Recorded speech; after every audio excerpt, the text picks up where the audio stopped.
The Holy Gospel according to St. Matthew, the 24th chapter. Glory to you, O Lord. Jesus said to his disciples, "But about that day and hour no one knows, neither the angels of heaven nor the Son, but only the Father. For as the days of Noah were, so will be the coming of the Son of Man. For as in those days before the flood they were eating and drinking, marrying and giving in marriage, until the day Noah entered the ark, and they knew nothing until the flood came and swept them all away. So too will be the coming of the Son of Man. Then two will be in the field, one will be taken, and one will be left. Two women will be grinding meal together, one will be taken, and one will be left. Keep awake, therefore, for you do not know on what day your Lord is coming. But understand this, if the owner of the house had known in what part of the night the thief was coming, he would have stayed awake and would not have let his house be broken into. Therefore you also must be ready, for the Son of Man is coming at an unexpected hour." The Gospel of the Lord. Praise to you, O Christ. So it is that time of year again. Thanksgiving has passed, Black Friday has ushered in the shopping season, and Christmas is clearly in the air. Although, if we are honest, Christmas has actually been here since Halloween. Nevertheless, Christmas is here in full force, with trees being sold throughout the city, Christmas carols floating through the stores and offices, and new sales flyers coming in every day. The rush is on for the next few weeks. Buy and wrap the presents, bake the cookies, send the cards, hang the stockings, decorate the house, attend the parties, plan the holiday meals. Are you tired yet? I guess this is why I so appreciate Advent. In the midst of the commercial push of the season, in the course of the busyness that accompanies preparing for Christmas, Advent and our lessons each week call us back to preparing for Christ.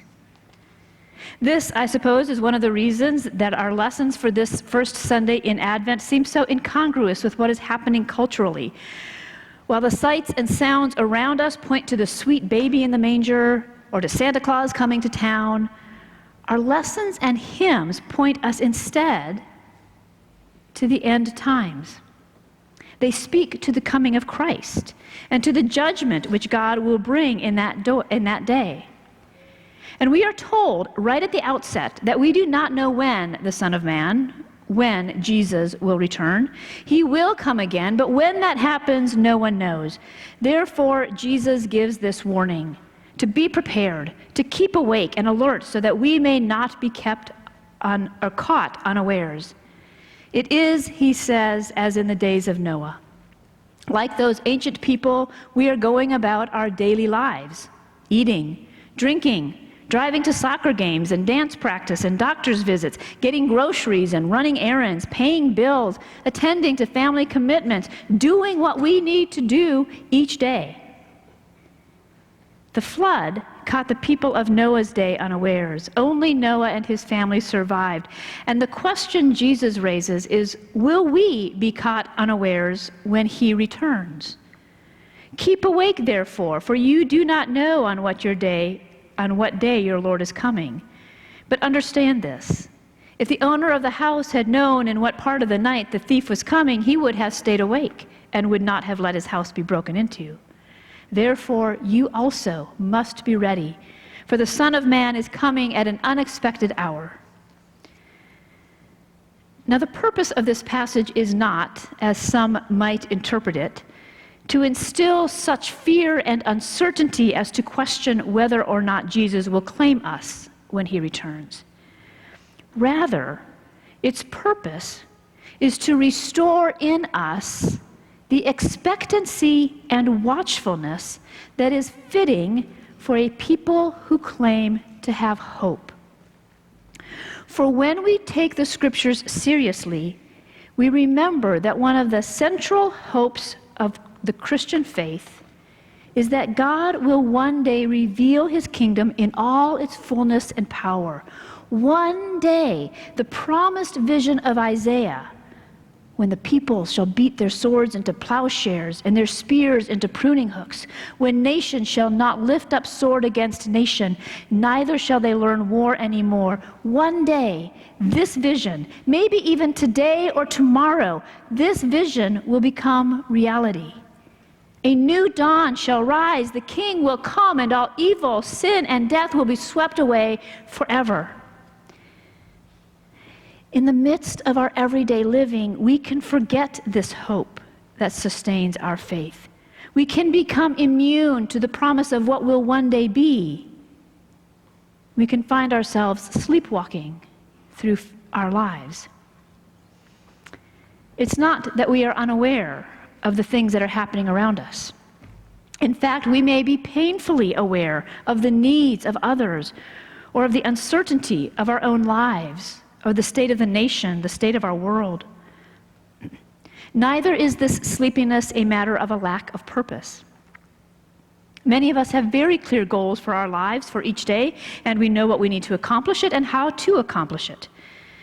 Nevertheless, we can still remain asleep to the movement of God in our world and in our lives. In the person of Jesus, the reign of God has come into this world, and signs of God's kingdom are abundant. But we can so easily become out of tune with the movement of God's reign within the brokenness and sin-scarred circumstances of this world. And so this whole season of Advent, and especially today's gospel lesson, remind us that being a Christian, being a follower of Jesus, that Christian discipleship calls us to be constantly awake to signs of Jesus' activity in our lives. Now is the moment for you to wake from sleep, Paul writes, for salvation is nearer to us now than when we became believers. There is no time to be complacent in our faith or to compartmentalize our faith into one day of the week. It is time to be actively looking for the signs of Jesus' love in the world and to be active agents of Jesus' love in the world. That is at the heart of our reading from Romans this morning. I want you to listen to it again, although I'm going to start a couple of verses ahead of what you have in your bulletin. Paul writes, "Owe no one anything except to love one another. For the one who loves another has fulfilled the law. Love does no wrong to a neighbor, therefore love is the fulfilling of the law. Besides this, you know what time it is, how it is now the moment for you to wake from sleep. For salvation is nearer to us now than when we became believers. The night is far gone, the day is near. Let us then lay aside the works of darkness and put on the armor of light. Let us live honorably as in the day, not in reveling and drunkenness, not in debauchery and licentiousness, not in quarreling and jealousy. Instead, put on the Lord Jesus Christ." Put on the Lord Jesus Christ, a clear reference to baptism in which we are stripped of our sinful garments and dressed, clothed in the righteousness of Christ. And so these verses become a clear directive to how we, the baptized, are called to live with love for others. Professor Dirk Lang from Luther Seminary put forth the possibility that perhaps the one whose return comes unexpectedly is precisely the neighbor who encounters us in the street. Perhaps Christ's second coming is this continual return of Christ in and through the neighbor. If that is the case, if I might chance to meet Christ in a casual conversation with someone who lives near me, or as I served food on Thanksgiving Day, or as I tutor kids at the local school, or as I pass by someone on my morning walk, as I greet the person at the cash register at the store, if I might chance to meet Christ in those circumstances, then don't I want to be alert to that possibility that Christ may be coming to me? And so our Advent preparations for Christmas begin to have little in common with the culturally defined Christmas celebrations, but have everything to do with how we expect to see God at work in this world, in this nation, in this community, in your life, in your heart today. We do not know when Christ will return to bring in the fullness of God's kingdom, but the one who came so long ago in an unexpected way as a baby in a manger to poor peasant couple, and who promises to come again in glory, even now, this one is coming to us in water, in bread and wine, in our fellowship, in ways perhaps that we probably least expect. So arise from your sleepwalking and keep the eyes of your hearts open, for God is at work in the world, and God is at work through you. As you share God's love and participate in the actions of God's kingdom, loving, forgiving, sharing, restoring, building up, healing, showing mercy, you will meet Christ. Continue your preparations for your celebration of Christmas.